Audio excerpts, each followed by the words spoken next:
Okay, cool. Well, look, great to see you guys.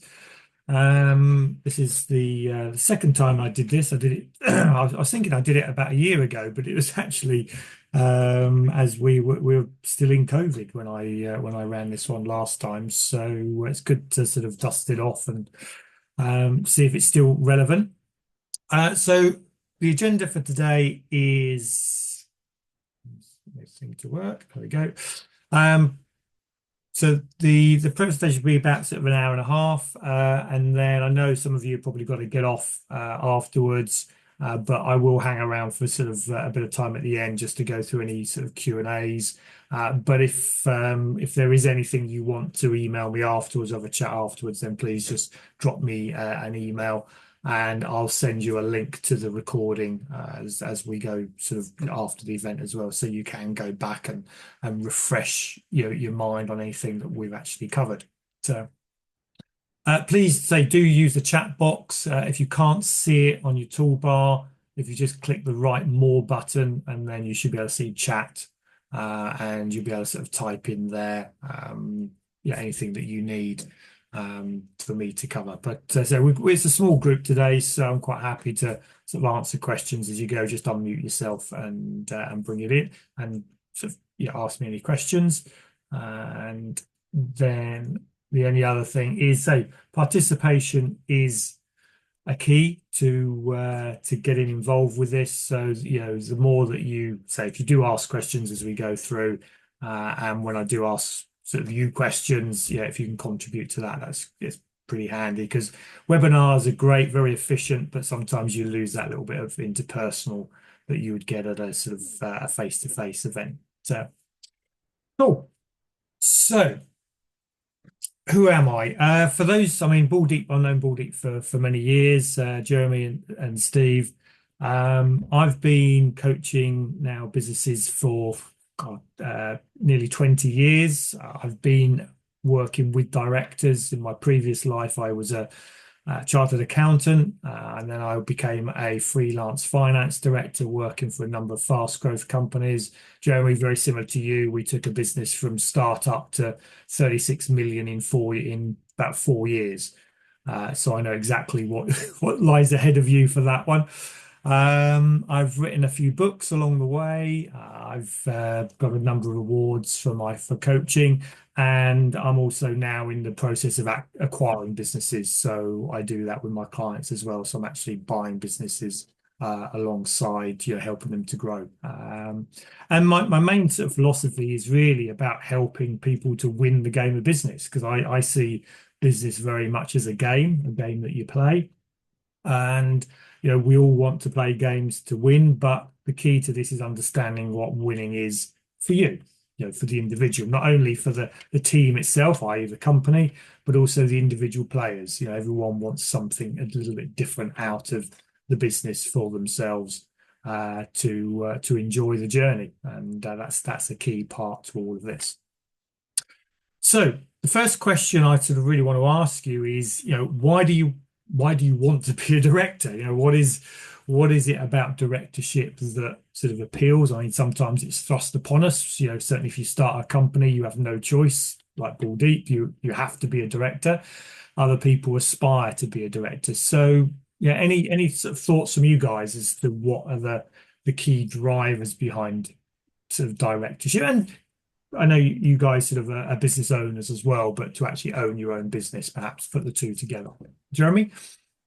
Um, for me, I guess, and I don't want to prejudge the other participants, but we've all been around the block a few times, and we've learned stuff along the way. We've seen a lot.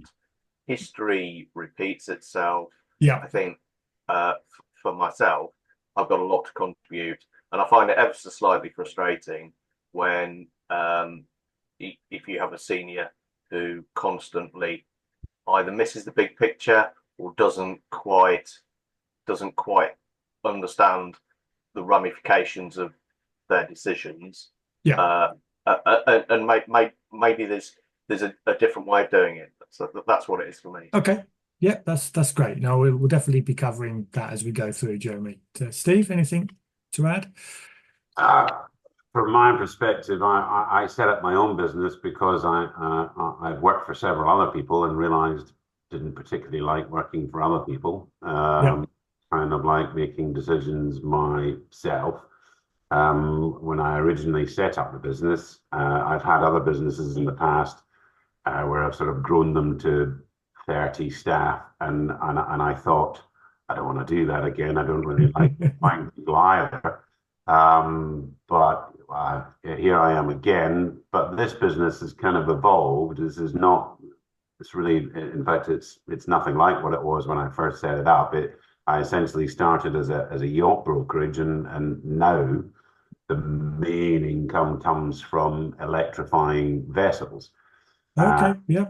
and Yeah. and since now I'm at the bit where I think we're 12% of the particular manufacturer, e-propulsion, whose products Mm. we sell. We're 12% of their global business, which is why they then approached me and said, we'd quite like to buy a majority share Yeah. in your business. Yeah. So now that's an interesting position because then I've got to go through all the rigmarole of saying, well, I'm quite happy to sell you a majority share, but I'm not so keen to relinquish any control. Yeah. So, how do we go about that?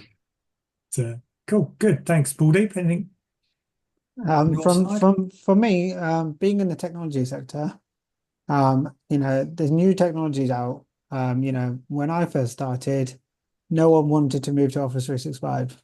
And this is like 2016. So I saw an opportunity that, things could be done different from the old school.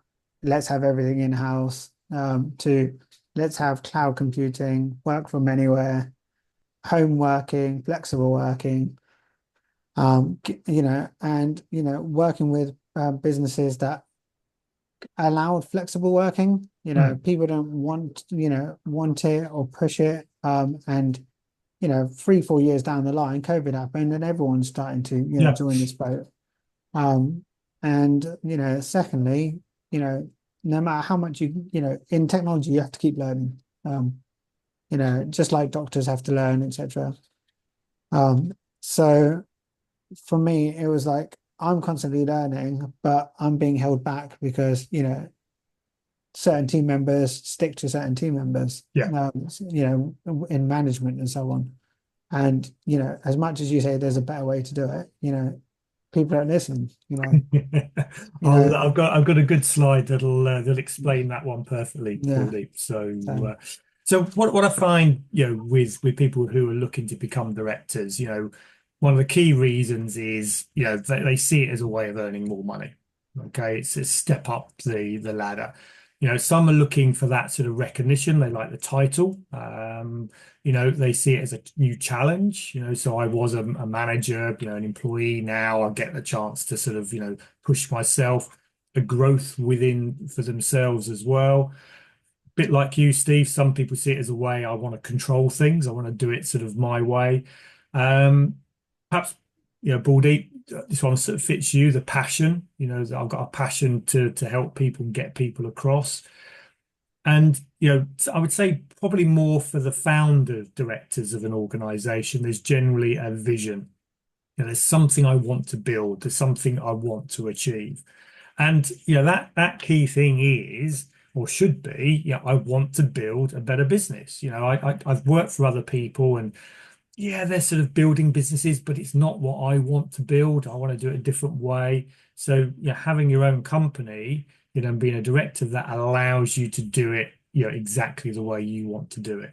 So, so, so these are reasons we sort of, we say, yes, I want to be a director. But then when we actually get the title, we have to understand that there is a set of roles that comes with that. There's an obligation, there is a duty for a director. And if you look up on Google and you search, what is a director, there's numerous aspects that come up. The one I think sort of fits the best is, you're the custodian of the business. Okay, and this is the transition between having your own business, where the business is you, and being the director of a business. The business should be there once you've gone. So, Steve, when you've perhaps sort of sold up and disappeared, that business you want to be going, after you've left. So you get the ownership of it, you get to run it, but your job is to leave it in a better place when you go than when you found it. So, and that's the real key to becoming a director. And this is a mindset shift for a lot of people from that, well, my business is me, into no, I'm just the custodian of this business, and eventually I will hand this over to somebody else. And that for a lot of people is a difficult one, certainly where they are the majority shareholder is a difficult one for them to get over. But that's really where we need to start with this. If we then go to Companies House, because obviously every company is registered with Companies House, and as a director, you are listed on Companies House, there are 7 legal duties that you have to abide by as a director. Okay, so this is all that Companies House give you that says you are now a director of the company. There are 7 legal duties that you must do. Do you know any of those, Steve, Jeremy? Can you hazard a guess? Submit returns. Submit returns, yeah. 7 legal duties. Well, I don't know. I'm entrusted to ensure that the company is trading legally. Okay, yeah, that's definitely on the list. Yeah. So it's amazing that we want this title and we're given this title whether we like it or not. Yet no one actually then looks on Companies House and says, okay, well, I've got this. What am I signing up to? So the 7R is to act within the powers that are assigned to you. So the powers are generally assigned by the Articles of Association, the memorandum and the memorandum. Potentially there's a shareholders agreement that goes alongside. Okay, so you have to act within the powers that are laid down by the rules of your company. So if you've never read your articles or memorandum, then you don't really know what your powers actually are. So it's always a good place to start. You're meant to promote the success of your company. That's really why you are there as a director, to actually move the company forward. So as I said, the idea of a company is to build something great. Well, that's part of promoting the success of it. So to be a director and not do something to move it forward, to me, is not acting within your legal duties. You're meant to exercise independent judgment. So this is actually not just following what all the other directors say. So, certainly if you're bringing directors on and you are the founder and, you're the figurehead, what you don't want are directors that just do what you tell them to do. Okay, because they're not there for showing independent judgment, because all directors are held equally responsible, whether or not they know what they should be doing or not. Okay, and that's the biggest challenge you have with a lot of people that become directors, and maybe one of the directors has done something wrong. Yeah, all directors are seen to be independent and have the right to say, you can't just say, oh, I didn't know. Yeah, it's your responsibility as a director to know. Okay. So I think you said that one, Steve, to exercise reasonable care, skill, and due diligence. To avoid conflicts of interest. So what you can't do as a director is do something to benefit yourself personally or another company that you might be a director of that would hurt the actual company that you're a director of. Okay, so you find this with some directors will come in and then look to sort of undermine the business and take on up the business away. Legally, you're not allowed to do that. How easy that is to enforce, I don't know. And I'm sure there's a lot of very rich solicitors that sort of live off the back of that. You mustn't accept benefits from third parties, so you can't take bribes, commissions, and certain things to help other people. And if there are interests that you're involved in outside of the organization, you have to declare those. Okay, so you have to declare those to the board and the shareholders.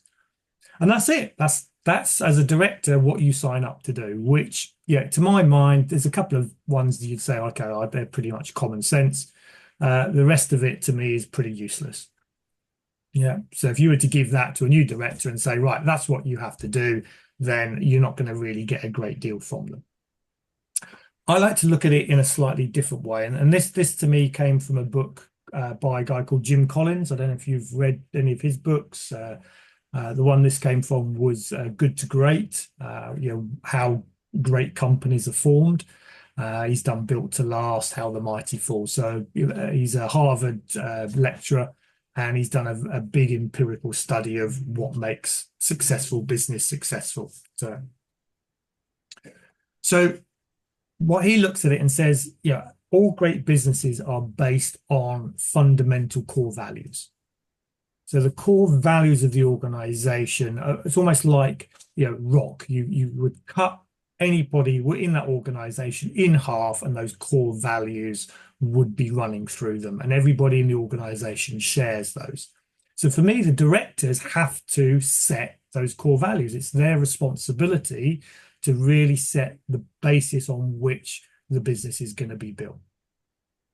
And those basic values last forever. So however long, so once you've gone, those values should continue. So if you look at really great companies that have survived for a number of years, like Ford, they're based around, and Walt Disney, they're based around those core values that the founders set in the very early days. And often, through mergers and acquisitions, those values get diluted, get ignored, and that's when companies start to fail and falter. And that's what Jim Collins's, I think, fourth book was based around, How the Mighty Fall, and why those great companies start to implode eventually. They need a clear purpose as to why they're here. What is the purpose of this organization? It can't just be here to print money and make money for the owner.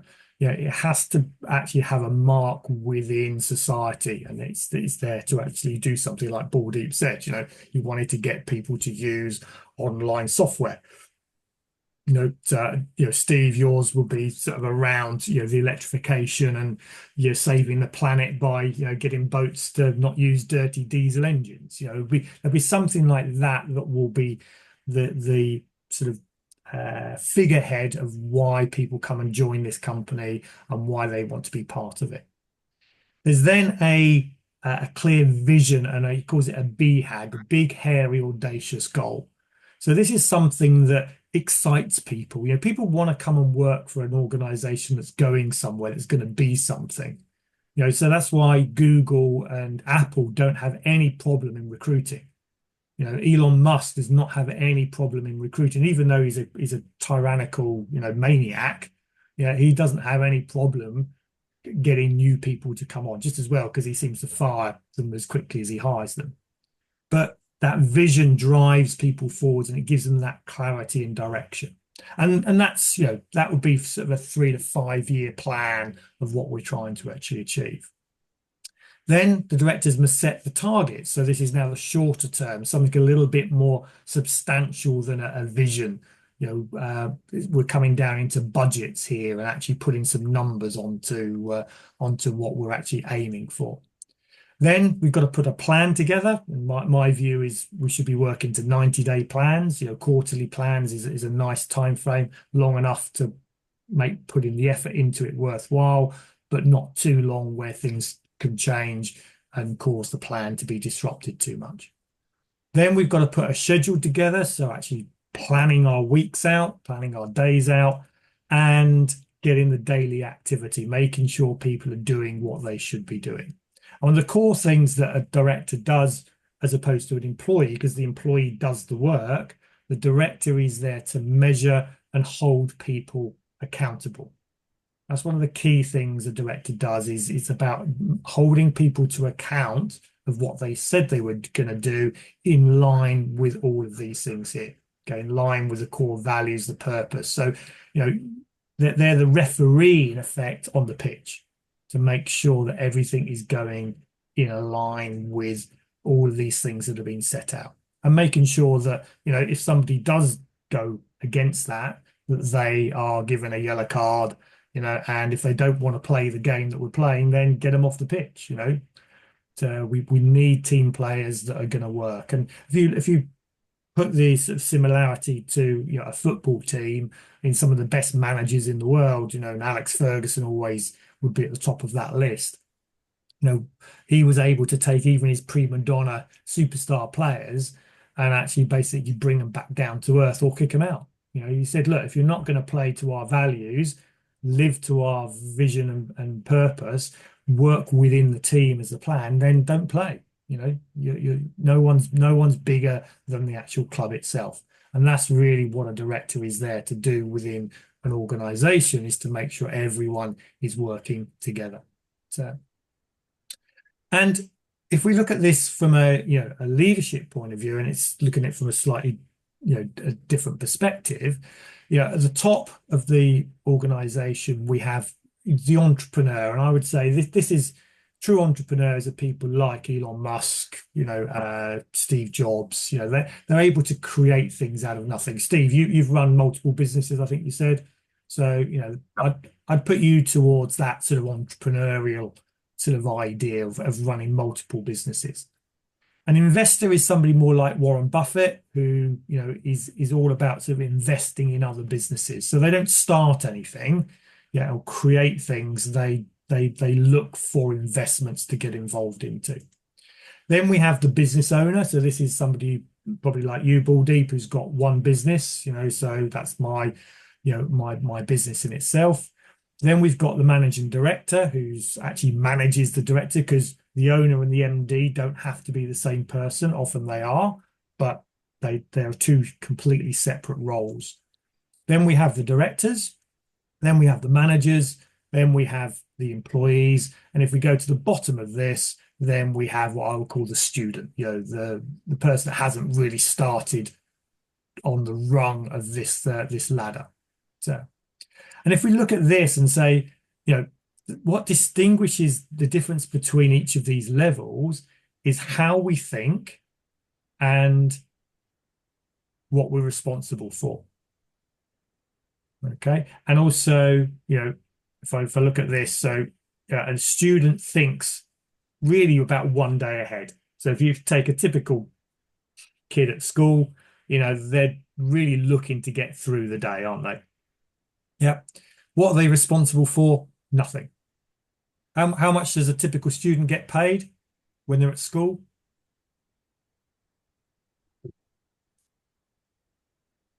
Nothing. Actually, they're a cost, aren't they? So if you've got kids at school or university, they're a cost to you rather than actually earning money themselves. Then they become an employee. Okay, so they've taken that sort of decision to actually now, right, I'm going to go and get a job. So the average employee really thinks about a week ahead. So when they come into work on a Monday, what's the average employee thinking?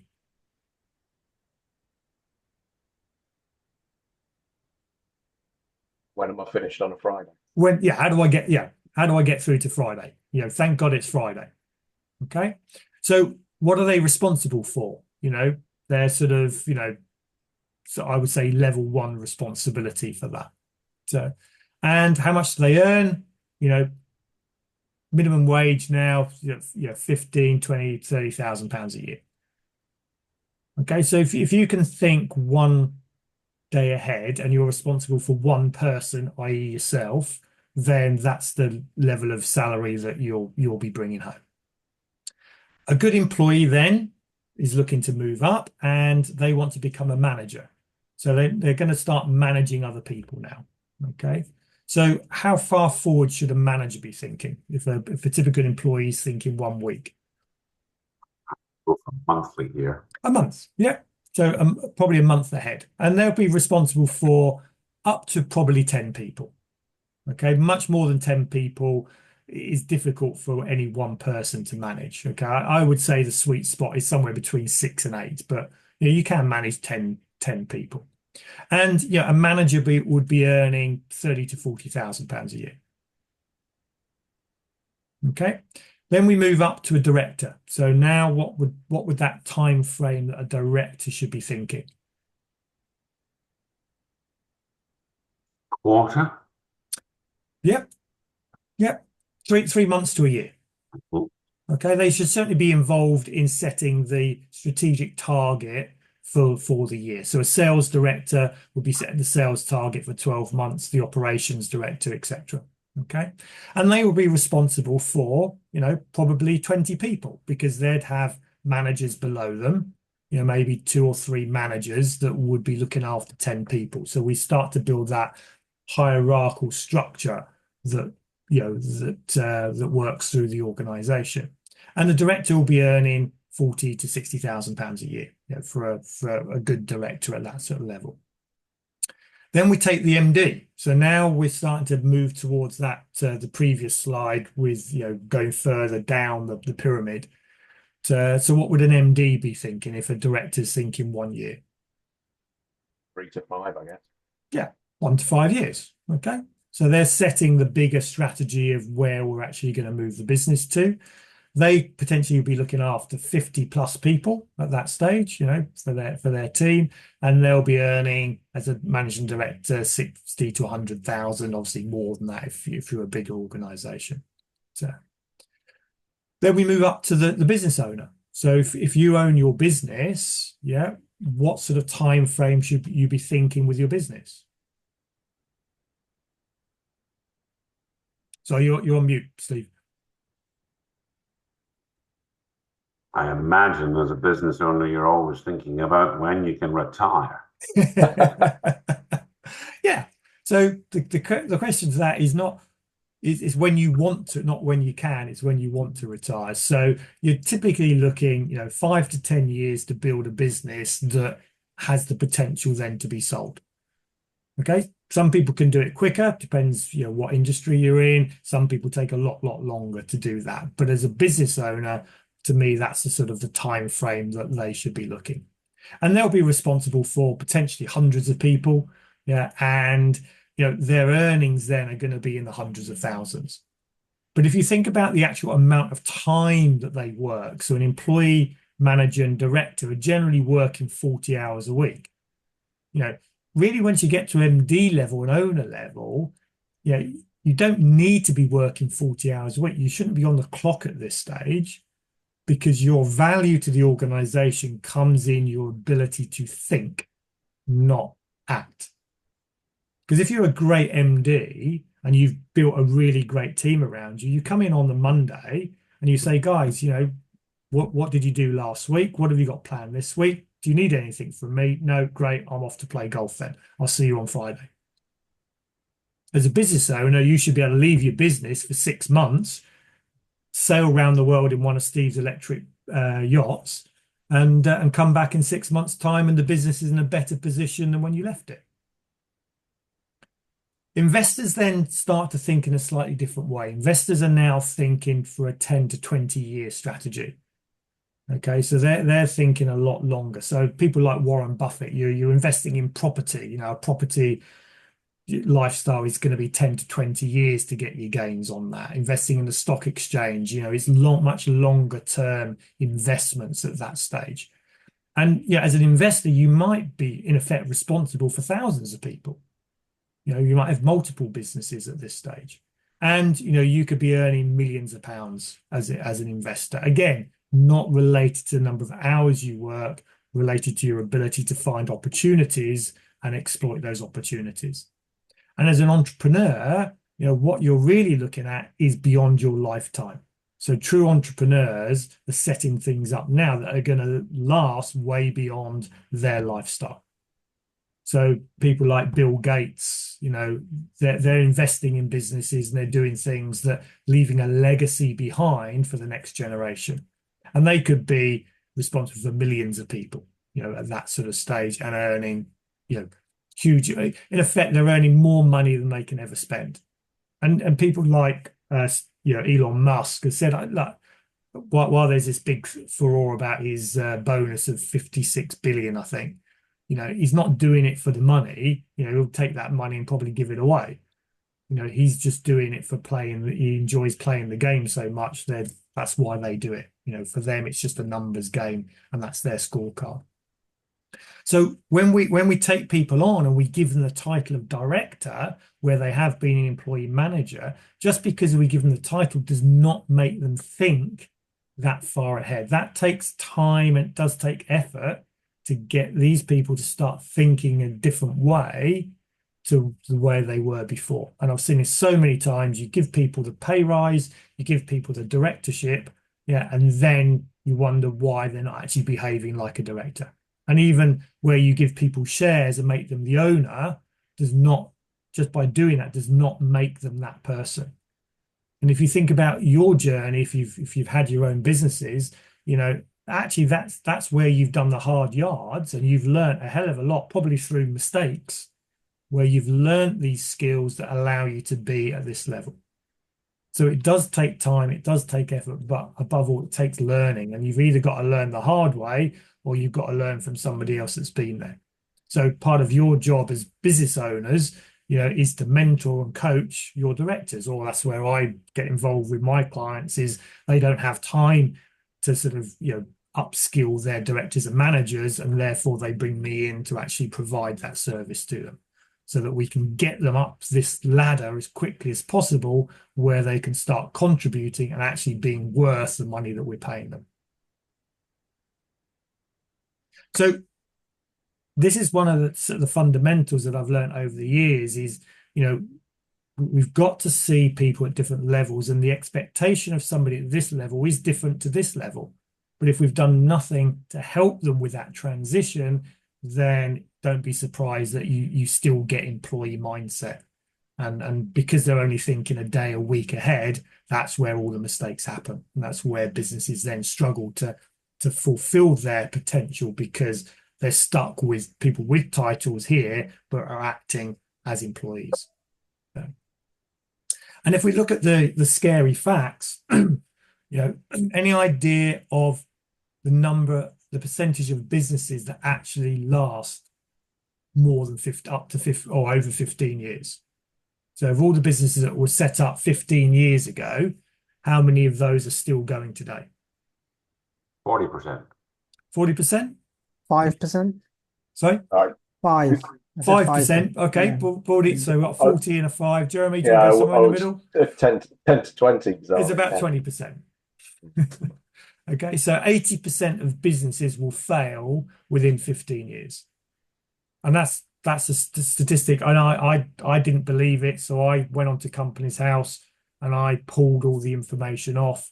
And, you know, that's what I found. I came up with the same conclusion.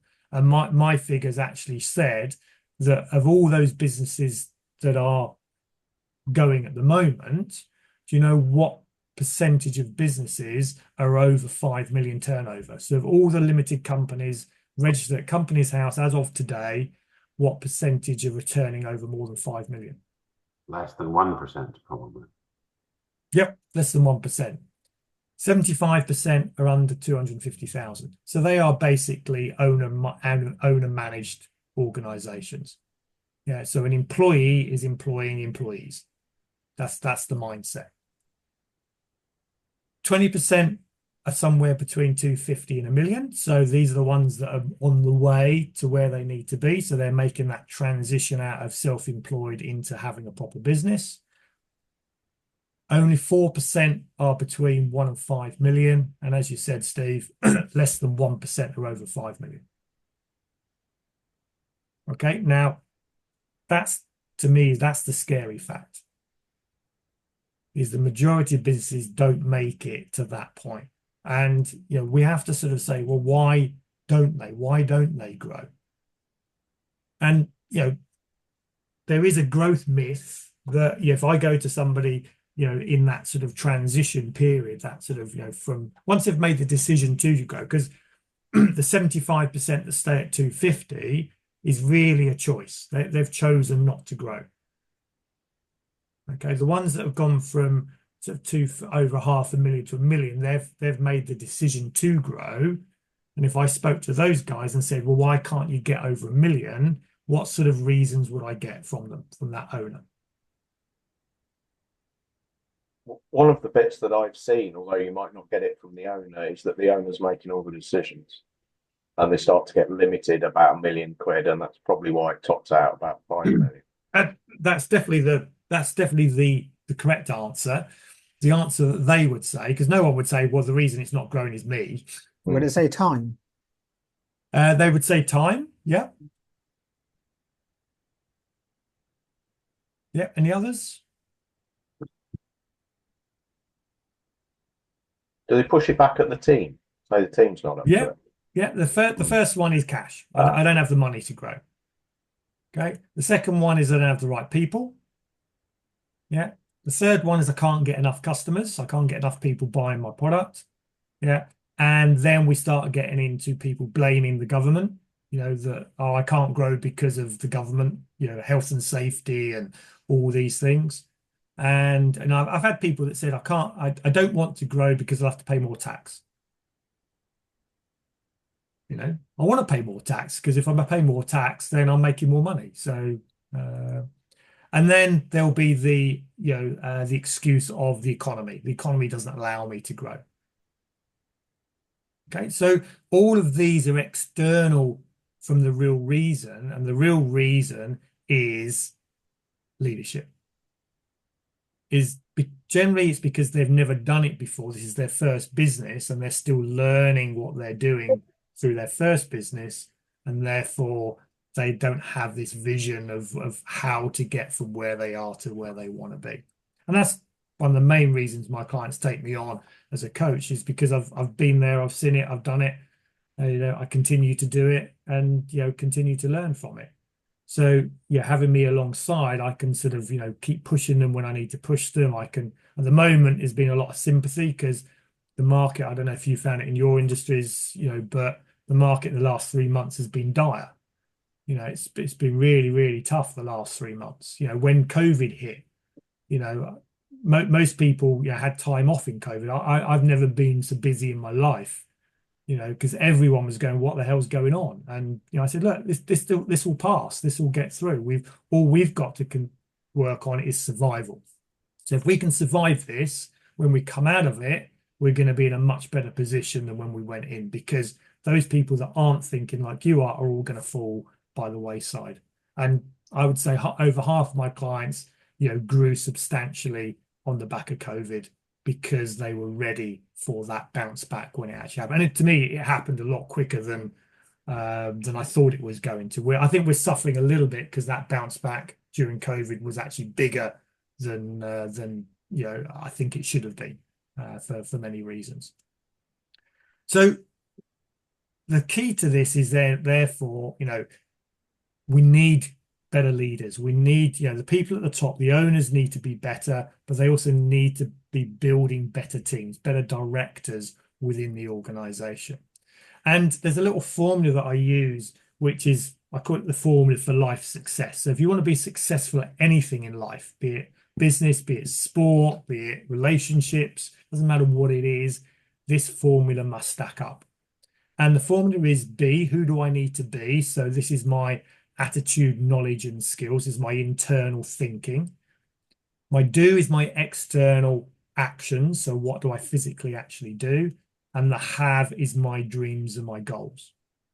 Okay, so we have to have all three to be successful, but one of these three is more important than the other two.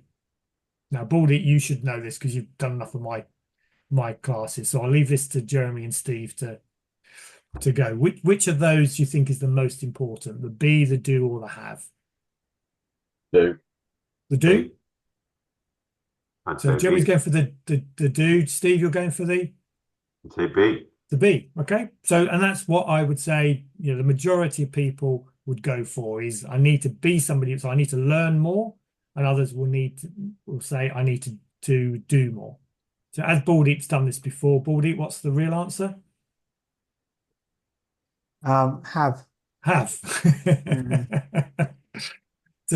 So because what happens is the B's are the people that love learning. They love reading the books, they go on the courses, but they don't actually do anything with that knowledge. They can tell you what you should be doing, but they're not actually living it themselves.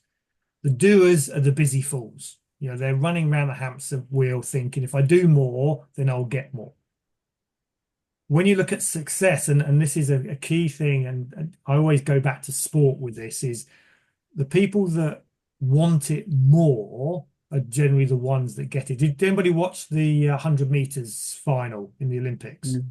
Yeah, the American that won it. Yeah. Yeah. Did he want to win that?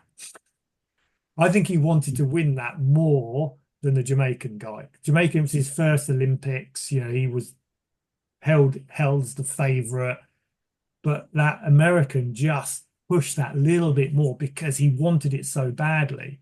Djokovic wanted to win an Olympic gold medal to finish off his thing. He wanted it so badly that his be and his do were bigger than Alcaraz's. And this is what it comes within business. Those businesses that have the biggest and best and clearest vision of where they want to go generally are the ones that actually achieve it. Elon Musk, you know, his vision of putting a man on the Mars, you know, okay, he might come across crazy, but boy, is he moving things forwards.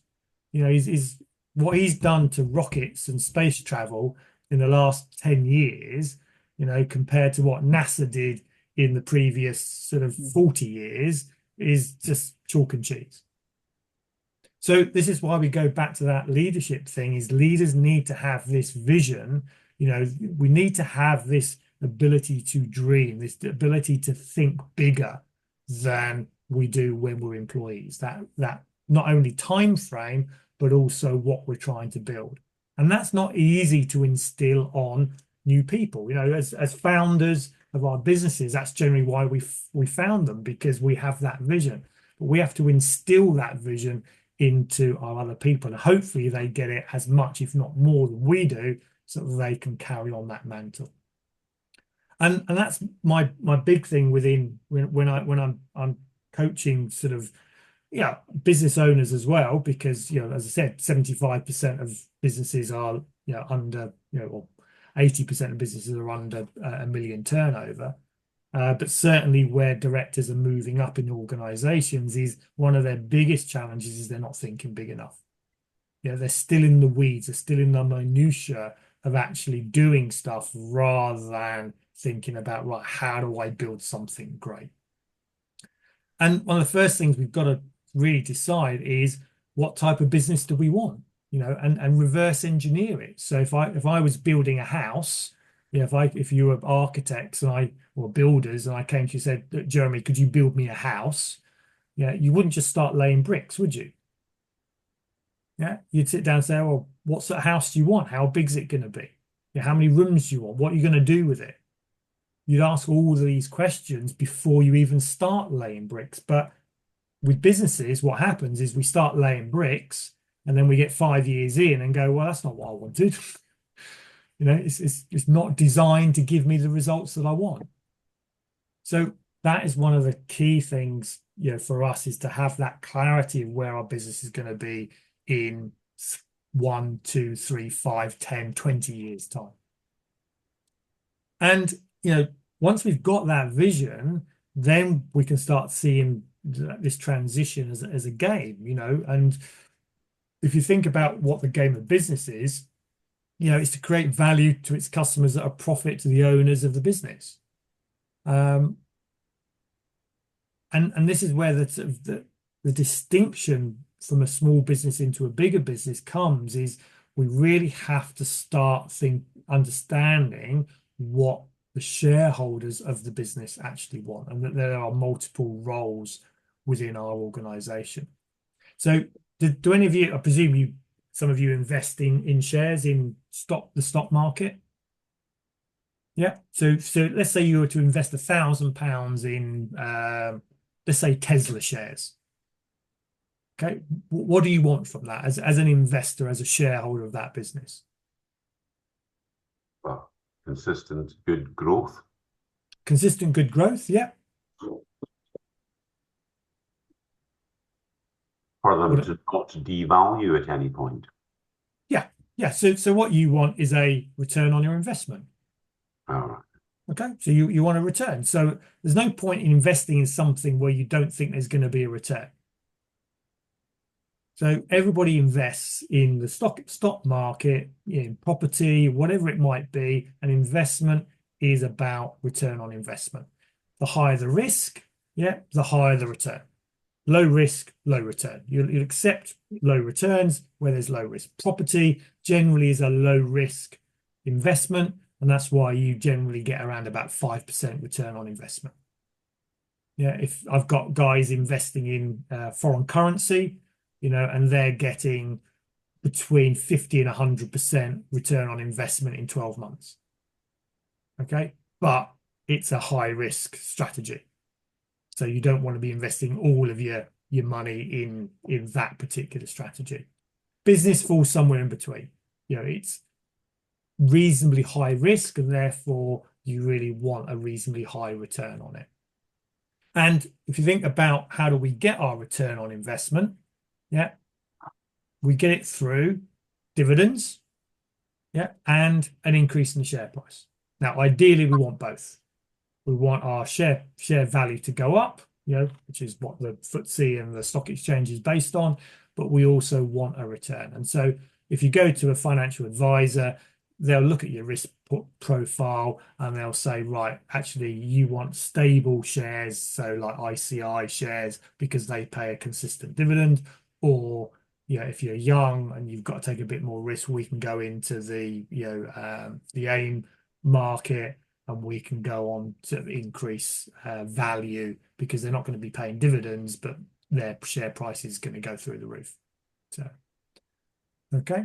So there's no different when we're looking from our own business as a shareholder, as if we were investing on the stock exchange. So each of you are shareholders of your businesses. What you want is dividends, and I want an increase in my share price. But if we don't know how businesses are valued, then it's very difficult to work out what they're worth. Okay. And most people don't know how their business is valued. And the easiest thing, and the way most businesses, I'm not saying all businesses, but the way most businesses are valued is a multiple of their profits. And it's called EBITDA. I'm not going to go into what that means at this stage, but it's a multiple of the profits that business generates. So the bigger the multiple, the more consistent that income will be over a period of time. And then you'd probably add in any excess of net asset value. So any money that's been left behind and reinvested in the business, there'd be an excess of those. Okay. So in order to grow the value, there's really only two things that we can actually do. One is increase the profits. And one is increase the multiple. So how do we increase the profits of the business, and how do we increase the multiple? And it's been shown that great businesses get higher multiples. Okay, so a great business will generally, a poor business will get somewhere between 1 and 2 times their multiple, so their profits. So if your business is pretty ropey, it's just you're unlikely to get more than 1 times the profit of your business. An average business will get somewhere between 2 and 3 times. A good business will get around about 4 times, and a great business can be getting up to 7 times. So if we're building our business and we want to be getting the biggest return on our investment, we should be looking at building a great business, which is going to get a multiple in excess of 3 times. The majority of business, and I'm buying businesses at the moment, and I'm buying between 1 and 3 times multiple. So I'm buying businesses that are on sort of poor to average, and then my strategy is I buy them at this level, I do them up, and I sell them at this level. Okay, but it gets better than this, because if you're in the right field, and Steve, this might sort of apply to you, if we can sell it to the right people, the bigger fish up the chain. So if you can imagine, this is the S&P 500. These businesses on average trade at 15 times multiple. Okay, so let's say they bought your business for £1 million. Okay, as soon as they put that profit into their P&L account, their value goes up by 15 million. So would they be prepared to pay you 7 to 10 times multiple in order for their business to be valued at 15 times multiple? 100%. Okay. Private equity, venture capitalists tend to buy at 5 times multiple because they know they can sell to the next level around about 10 to 15 times. So the small fish gets eaten by the bigger fish, by the bigger fish, by the bigger. And this is where we can make massive increases in the value of our business because we understand how the game is played. If you don't understand how the game is played and you continue to have your business that's valued at 1 to 3 times multiple, that's all you're ever going to get. And no matter how hard you work, that is the level that you're going to get once you're too tired to actually work. And the last few businesses we've bought from, have been going over 10 years, and the owner is pretty much tired, fed up. We just bought one literally a week before he was going to close it down. Okay, and I bought it for £20,000 because £20,000 for him was money in his back pocket. Okay, turns over at the moment £250,000. We reckon we can turn that into £500,000 within a year. Okay, so that's how businesses work. So if you don't understand that game, then you're just gonna get eaten up at some stage. Okay, so increasing the multiple is one of the key things, and what directors do, is take action. So you're either increasing the multiple or you're increasing the profitability. And if we want to increase the profitability, there are only 5 ways that we can increase the profitability of our business. So there's actually 6 ways. The 6 ways acquisition. So we could be one of the acquirers and buy a business and add it into our own. But organic growth comes from 5 key ways. And those 5 ways, really, most people focus on the number of customers they have, the revenues and profits. And really that's how we value a business, is based around these figures here. But how these figures are generated is how good we're generating new leads, which is our marketing. How good is our marketing at bringing new business into our organization? Once we've got the leads, how good are we at converting those leads? So this is sales. So if this is marketing, this is sales. So have I got a marketing director driving leads? Have I got a sales director driving conversion? Once I've got the leads, how well do I look after my clients to make sure they come back time and time again? And how am I good at selling more products, more services to the clients that I've actually got? Those 4 make up our revenues. Then we have our margins, so our cost control, and that comes back to our profitability. So if we want to increase our profits, we need to be working on each of these 5 areas. And if I want to put that into some numbers, some very simple numbers, let's say I started with 4,000 leads. So 4,000 leads a year coming into my business. And my conversion rate was 25%. So how many customers would I have, Jeremy? 1,000. 1,000 customers, okay? So each customer buys from us twice a year and they spend £100. So Steve, what would my turnover be? 200,000. 200,000, okay? Margins at 25%. Ball deep, our profits would be 50,000. 50,000, fantastic, okay? Make accountants of you all. So if we then just focus on each one of these and grow by 10%, okay?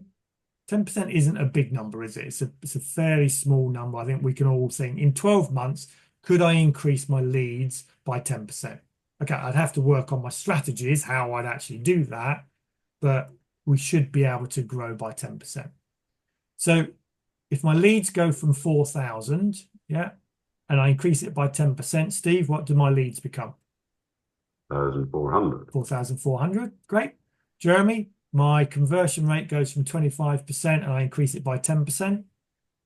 27.5. 27.5. And therefore, if I'm increasing everything by 10%, ball deep, what do my customers increase to?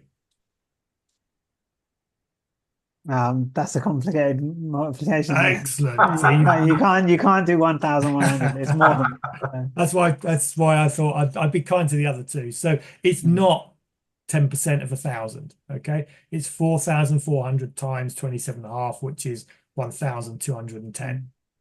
If I increase my transactions and get them to come back a bit more often, and every time they come back to spend a little bit more, then my turnover goes up to 292,000, a 46% increase. If I can work on improving my costings and get my margin up, then my profit is 80,000, 61% increase. So just by 10% in 5 areas, the compound effect of that gives me a 61% increase.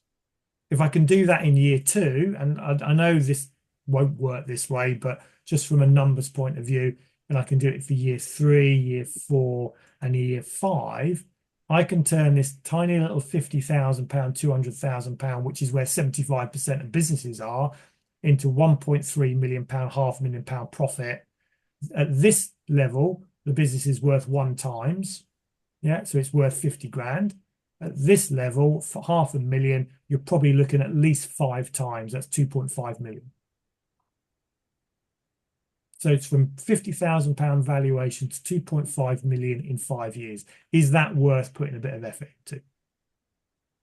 Yeah. Will you need a team of people and a team of directors to help you on that journey? Are you able to build that yourself? No. Okay. There's not one business out there that has got to a 2.5 million valuation on one person. Because no one's going to pay you 2.5 million for a business that you're running, controlling everything. Because as soon as you go, what have they got? Nothing. But a set of systems and processes and people running it, then they have a business that works and works without you. So that's really what we're building. And as I said, we've got to build, as a director, as an owner, our number one priority is to build a team of people to allow that to happen. If we can't build that team of people, then we're not going to achieve it. And like I say, I've not seen one business in my 30 years of running a business, including my father's business, who he ran that for 15 years. Yeah. So 15 years. And in 15 years, his business basically died. And he nearly died with it. Because he hadn't put the structures and the people in place to allow it to go to the next level. So if we think about who's at the top of any organization, we've already said the shareholders at the top. And what are the shareholders interested in? Return on investment, which they get by way of dividends or increased share value. Dividends and increased share value. Okay. So as a shareholder, you need to go out and find the best MD you can possibly find to deliver dividends and value. And how they do that is by growing your profits and your multiple. Okay. So the first question you've got to ask yourselves, where it's your business, is, are you the best MD to deliver those results? If not, you need to sack yourself. Okay, but on the basis that you are, then as the MD, your job then, because the MD doesn't do the work, the MD, the key to this is the title, manage directors. Okay, managing director. I manage directors. I manage people to deliver profits and multiple. So there are 5 director roles in my mind every organization needs to have. Now, these are not, in a small business like yours, these are not full-time positions, but they are still roles that appear in your business as well as, Steve, when you've got the 300 employees, it will be the same as in your business. So I've given you the first one. So we need a marketing director. What would be our other 4 director roles? Sales. Yep, sales. Operations. Finance. And the one that everyone forgets.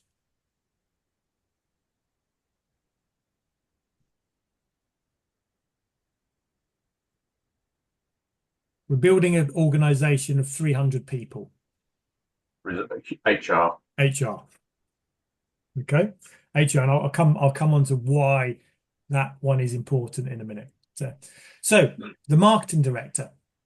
Yeah, so there's a role and goal. So when I look at organization charts, it's always role and goal. There's a role and there's a goal. So the role of the MD is to manage the directors. The goal is to increase profits and multiple. Yeah.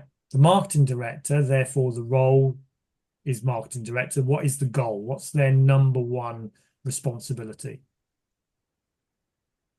Leads. The market. Leads. Yeah. We talked about the 5 ways to generate leads. The sales director, their number one responsibility is to Sales. Conversion. convert those leads. Now, as the managing director, if I look at those two together, that's sales. If my sales are down and I go and talk to the marketing director and say, Mr. Marketing Director, why are sales down? What answer am I going to get from the marketing director? Conversion. The sales. I'm creating loads and loads of leads. It's sales can't convert them. So I go, okay, so I go and see Mrs. Sales Director. Mrs. Sales Director, why are my sales down? We're not getting enough good leads. We're not getting enough good leads. They're giving me crap. I can't convert these leads. So this is why the managing director, number one role is to manage the relationship between these roles, because they will act against each other. So we've got to create the harmony between these two to make sure they're seeing the big picture. Yeah, I don't care which one of you is right. The big picture is we need to grow sales, so you guys need to work together. Because what happens in many organizations is they start working against each other, and then you're doomed. Then we add in the operations director. Okay, so if these two are responsible for leads and conversion, what's the operator? And this will change for every organization, slightly different, but on the whole, the operations director is responsible for the direct costs. So if we think about the profit and loss account, yeah, between the three of them, they're responsible for gross profit, because we can drive turnover, but if we're not getting profitability, then we're just going to be busy fools again. So again, if the managing director comes to the operations director and says, look, why is our GP down on last year, on last month? The operations director can go, well, because they're selling stuff I can't deliver. They're over promising and I can't deliver it. If I go to the sales, they're saying that operations isn't delivering what they should be delivering. So again, now I've got 3 relationships to manage. And the good thing here is these two will quite happily gang up on this person. Then I add in the finance director. Okay, so they're in charge of the overheads and the balance sheet. And to be honest, they're responsible for the financial security of the business, to make sure that we can pay the bills, we've got the cash flow, and these people are funded to allow them to do their job. Because if I'm a marketing director and I want more leads, what am I going to go and do and say to the finance director? Need more money. Can I have more money?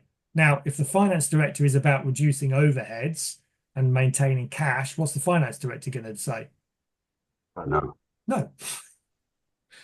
No, you can't have it. Okay. If the operations director wants a brand new piece of machinery that's going to cost £100,000, yeah, and goes to the finance director who's trying to cut costs, what's the finance director going to say? No. Okay, so again, now I've got 4 relationships to manage. Now these people all gang up on the finance director. So with this one here, yeah, all of these together are around driving the net profit, which is ultimately what the managing director is responsible for. And the reason I put the HR director on is because what we need happy people and we need the right team, because that gives us the longevity, and the longevity gives us the multiple. So if you've got a great team of people running your business, then somebody's going to give you more multiple, a higher payout for that, than if you've got a bunch of people that are no good and absolutely rubbish and I've got to replace them all. Okay, so every organization has that as the fundamentals, and if the owner doesn't see that, and more importantly, the directors don't see where they sit in this and what they're responsible for, then it's a bit like having a football team where everyone's chasing the ball, everyone's running around, no one's passing to anybody, and it's just complete disaster. And that's really where the transition from a small business to a big business happens, is it's getting this right. And it's tough because, good people at this level cost money. And Ball Deep's not going to go out and spend 50 grand, you know, 1, 2, 3, 5 p, £250,000, you know, pretty much his entire turnover on a great team of people, because they're not going to be able to deliver that return quick enough. So it has to be done in stages, and often we have to put up with lower level people to start with and either upskill them or replace them down the line. But businesses that don't grow don't do that quick enough. They don't upskill their team quick enough. They don't replace the poor performers quick enough, because we're all nice people, you know, and getting rid of people is tough and we don't like it. So if we want to increase this multiple, you know, multiple is about the certainty of profits. Okay, so the reason we invest in ICI at 15 times multiple is because we know in 15 years' time, ICI is likely to be there. The reason I'm not going to pay Bull Deep 15 times his multiple is because without Bull Deep, I don't think Bull Deep's business is going to be there in 15 years' time. Okay, that's really what we're basing this on. So while there's 5 ways to increase our profits, there's 4 ways to increase our multiple. The first is we've got to have a clear niche and USP, something in the market that means people are going to want to buy us into the future. If we're just the same as everybody else, then our market share will dwindle and it'll be hard to actually grow. We need the right people and the people managing their time correctly. We need the right systems and technology. Baldy's already explained, you know, people should be moving onto the cloud and technology now with AI and things like this. If you're not keeping up with tech, you're dying. You know, if you're not growing in any of these, you are dying. And if we can't score the game, we can't play the game. So we need to make sure that our finances and key performance indicators are good enough for where we are. Now, as a small business, we don't need many of these. As a large business, we need a lot of these. It's a bit like flying an aeroplane. You know, if you fly a glider, you know, you only really need to know airspeed and altitude. You know, if you're flying a jumbo jet, you need a hell of a lot more dials on your, you know, your dashboard and a co-pilot, you know, and, you know, somebody else to actually help you understand them all. It's exactly the same within a business. So this is all about sales and marketing. This is all about HR, yeah, and everybody has to have a part in that. This is operations and this is finance. Again, yeah, each one of those directors is responsible not only for the growth of the business, but also the growth of the multiple. So how unique are you? You know, what separates you from everybody else? If you don't have this unique point of difference, then you're not gonna have a large multiple. So the likes of these companies, Zappos, Richer Sounds, Google, you know, these all have clear, unique selling propositions and high values. Okay, so their values are worth a lot. Companies that lost their USP, yeah, are people like Blockbuster, Woolworths, BHS, and Toys R Us. They weren't relevant anymore in the marketplace, and they therefore that not only lost their multiple, they actually went bust. So if you don't maintain your uniqueness, then A, you can't grow, and B, your chances are you're not going to be here in 15 years' time anyway. Number 2 is people and time. You know, great things in business are never done by one person. It's building that team. So yeah, can you build the right team, but also can you manage where the time goes? Because most people get stuck in this distraction level. Yeah, doing not urgent and not important stuff. Okay, so how do I know if something's urgent, Baldy? Sorry. If it doesn't need to be done today, then you can just push it back. So you shouldn't be. So if it's urgent, then it's the opposite of that, isn't it? So yeah.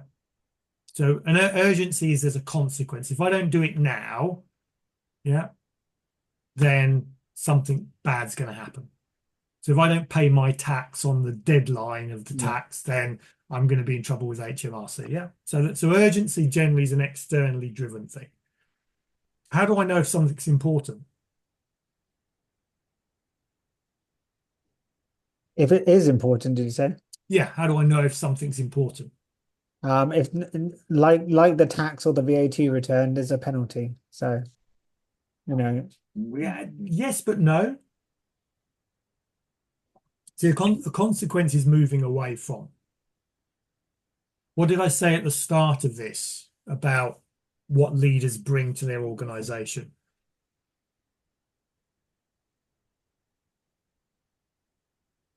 So, Steve, what's important to you in your life, in your business?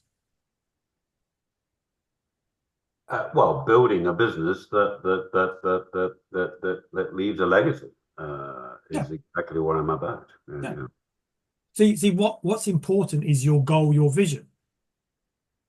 Mhm. Yeah. Now, if that is clear, that's why the B do have, the have side is the clearer you are with the goal and the vision, the easier it is for you to decide what's important, what's not important. If you don't have that, then everything's as important as everything else. Yeah, is paying your tax, important to leaving a legacy?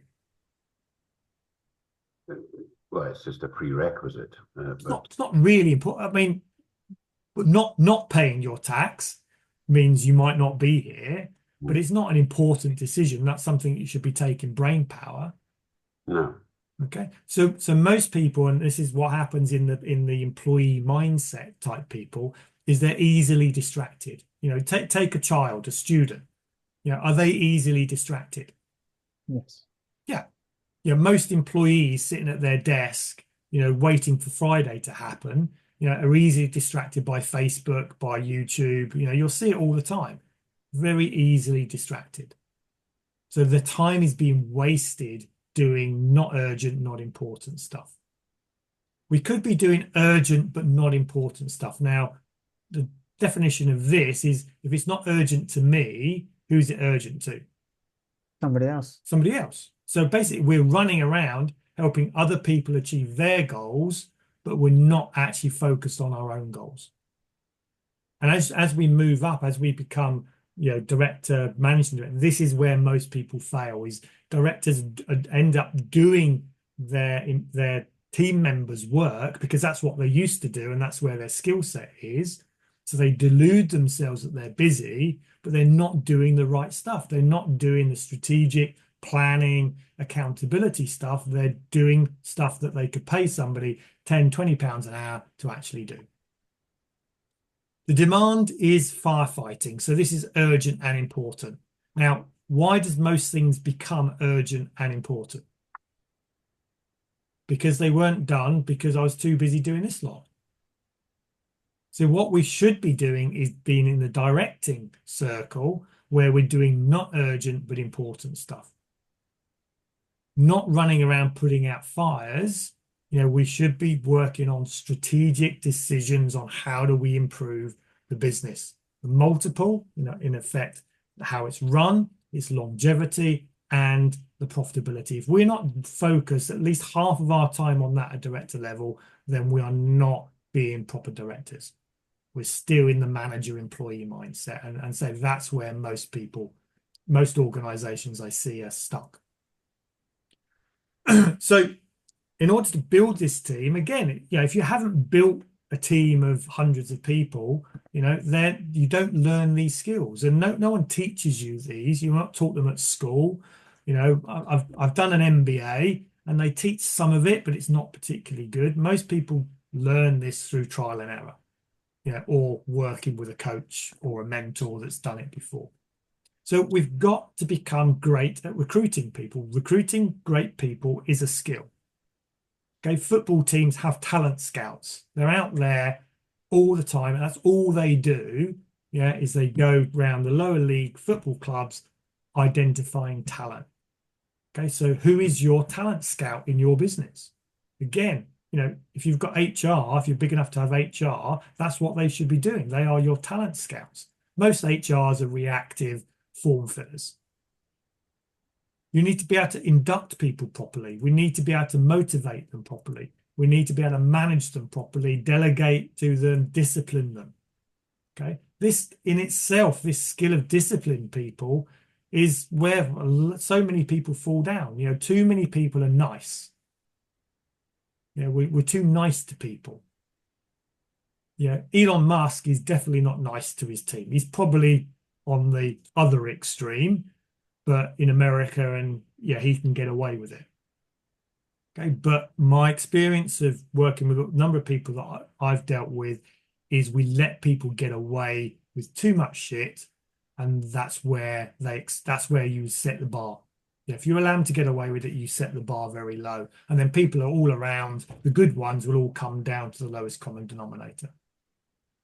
So these skills take time. They take effort to actually learn this, but all of this stuff is written in books. I do a team mastery workshop, to teach people these skills. They're all learnable skills.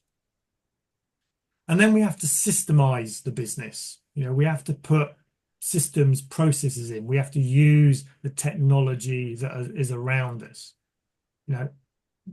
Because unsuccessful people spend time to save money. Yeah. Whereas successful people actually spend money to save time. And this is the big thing with a transition from a small business to a big business is people, when you run a small business, you have to bootstrap it. Okay. You have to save money, and spend your time doing things. But as you grow, you're investing in people, you're investing in processes to do that work for you. But whenever you spend money, you've got to be clear what the return on investment is. Because if you're not, then you just end up burning all that money and you go back into, well, I've got to create the money again. And you go back to trading time for money. And we've got to systemize each area. So sales and marketing, we have to systemize it through things like CRM systems, email marketing campaigns. There's so much we can do to actually build this. I've got one company at the moment, it's going from 500,000 to probably 1.5 million over the next year or so. And we're going to invest in, quite a complex piece of CRM marketing software. Because you're having that system in, then we can just recruit average people to run a good system.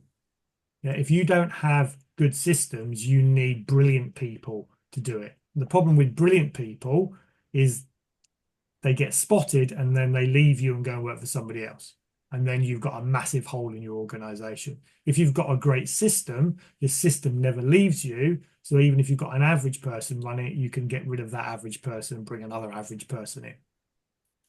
Finance and admin, there are so many accounting systems now that will do far more than just the bookkeeping, because getting that real-time information is fundamental. Every one of my businesses, every one of my clients, we have, if not weekly, at least monthly information to our hands. And it frustrates me when people say, oh, well, my accountant hasn't done the books, the bookkeeper hasn't brought them up to date. You're letting people get away with the decline and lack of growth in your business. You've got to be on top of these people and say, look, I employ you to do a job, you need to do it. We need that information by the first, second week of the month. When I was the FD of this 36 million pound business, I was pissed off if I did not have all the monthly done by the 10th of the following month. That was my ownership at that time. And that's what we need from our finance team is that ownership of what their responsibility is. Operations, then you're looking into your ERM sort of bigger systems to actually allow the whole processing of the organization.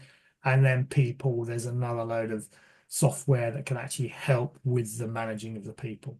So again, if I'm coming to buy a business that has an amazing, sales and marketing system, all the accounts are up to date, the operations is run efficiently, and the team are all looked after, I wouldn't buy it because how do I add value to it? But if I was that sort of, the level of investor that's going to pay 5 to 10 times multiple, I'd buy that all day long, because I know if this is all in place, the owner that sits in the middle isn't needed. There you go. There's your millions of quid. Off you go. You've left me with an amazing business that works without you. Within our finances, I'm not going to go through in detail, but these are the basics. You've got to have in place. But to be honest, it's more than that. It's what gets measured gets improved. If we're not able to measure every aspect of our business, then we're not actually, able to improve. Go back to the 5 ways, that 10% improvement, is fundamental with all of that. So there are KPIs, there are measurements that we can have in every single area of the business, and that is really key to making all this work. So if we don't have all of this, then the whole thing starts to fall apart. So it's fundamental that we actually do that. So if we come into the people side of things, understanding ourselves, is really important, and working on how we actually build that team around us and understanding ourselves. So we have a profiling system that we use. I don't know if you've done any of these, Jeremy, Steve. I think Ball Deep did one of these a few years ago, but it's called DISC profiling. So we can assess the type of profile you are as a leader. We can assess the whole team, and it's a great way to actually look at our strengths and weaknesses and make sure that we recruit the right people into the right roles. It's fundamental that we do that as we go forwards. And ultimately, if we fail to plan, then we plan to fail. So we've got to get used to being able to bring in, as I said, for me, 90-day plans are fundamental. We've got a 12-month target of what we want to achieve financially, but then we have to break it down into its bite-sized chunks. And a simple Gantt chart, it's only, I don't do this on a spreadsheet, it's nothing complicated, but we look at the strategies, the key performance indicators for the quarter. We break it down, we assign it to those people, our directors. So you have responsibility for that. That's what I'm going to hold you to account. And that makes managing people so much easier when there's a written plan, because at the end of the quarter, you can sit down and say, right, these are the 10 things you were going to do. What have you done? Without that, what you end up with is a lot of blame, excuses, and denial. Okay, but what we're trying to build here is a high performance team. So every one of those people at the Olympics, you can be assured that their plan leading up to the Olympics was documented, was written down, was shared, they were held accountable to it, and pretty much they would have done it by the book. Because if you don't do that, then you're not going to hit that 4-year wait to be in the best form of your life in order to actually perform.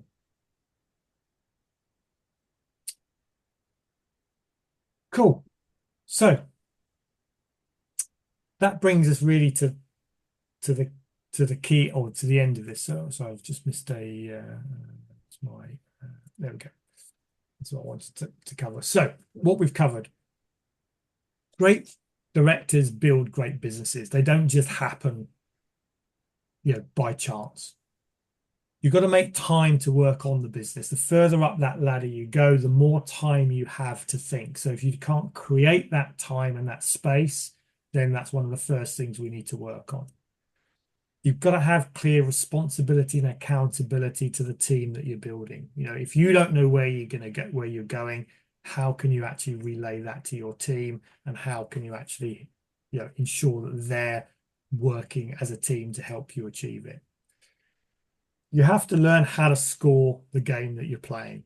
Now, overall, the game of business is profitability, but you break it down into its component parts, and it's a lot more complicated than that. And the bigger the business, the more complicated it is. But every element of the business can have and should have key performance indicators and measurements that actually decide, whether we're online and successful or not. So, one of the things I use for, I play quite a bit of golf, and if you want to get better at golf, you've got to break golf down into its component parts. So, how many putts do you have? You know, how many fairways do you hit? How many greens in regulation? You know, how many up and downs do you achieve? Because the game of golf is multi-discipline. So you've got to master each of those disciplines and be able to measure them in order to be able to improve. You've got to be able to build a great team, and you've got to be the leader of them. And you've got to be able to communicate and get that message across consistently to make sure that they're all running in the right direction. And there's got to be, you know, clear planning and learning as we go forwards as well. So continual learning. So if we're not growing as individuals, then we're dying. And just because somebody's given the title and the paycheck does not mean you're going to get what you want out of them unless there is a way to actually deliver that and move that forwards. So cool. Any questions? Anything that's, I must admit, I've been talking so much I haven't looked at the chat box, but there hasn't been any sort of chat from you, and say thank you for your participation on this. It's been really useful. But anything that you'd want me to cover again? Any other questions that have come out as we've gone through? For me, like I say, I've covered a lot of things before, but you presented that in a very easy to understand way that is stops me overthinking stuff. Yeah. And I can see a couple of bits, some where perhaps I've been a bit too lenient on people in the past, and another, I've not been a business owner, but I have had senior roles in businesses where actually I should have left the business sometime before I did, because it was going to go nowhere. And often it's called the sunk cost fallacy. I don't know if you've heard that sort of term, where all the effort we've put in, we're reluctant to give up. Yeah. And every single day of your life and your business, it's not what's gone, it's the time I'm going to put back into this. So is it worth the effort? So I had a client a few years ago, and I said, look, you know, if I was to give you this business right now as it stands, would you spend the next 5 years of your life, doing something with it? And fortunately for him, he said, yes, I would. But, he could have turned around and said, you what? No, I wouldn't. And that's how you have to think about your business. Just because you spent 5 years building it, if it hasn't got the ability to get you where you want to be, then you should move on. And it's tough. It's one of the hardest things you'll ever do, but that's what you have to do. So.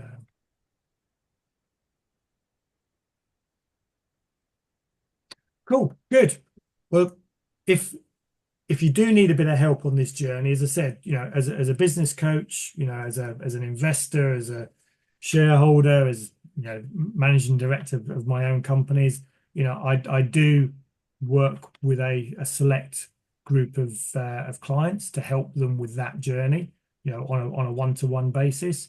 But I also see the benefit of actually bringing a team of directors up and upskilling them. So I've actually put a course together that covers time management, goal setting, KPIs, rules of the game, engagement, these key things that can either be done, on a fortnightly basis over 3 months, or it can be done once a month over 6 months.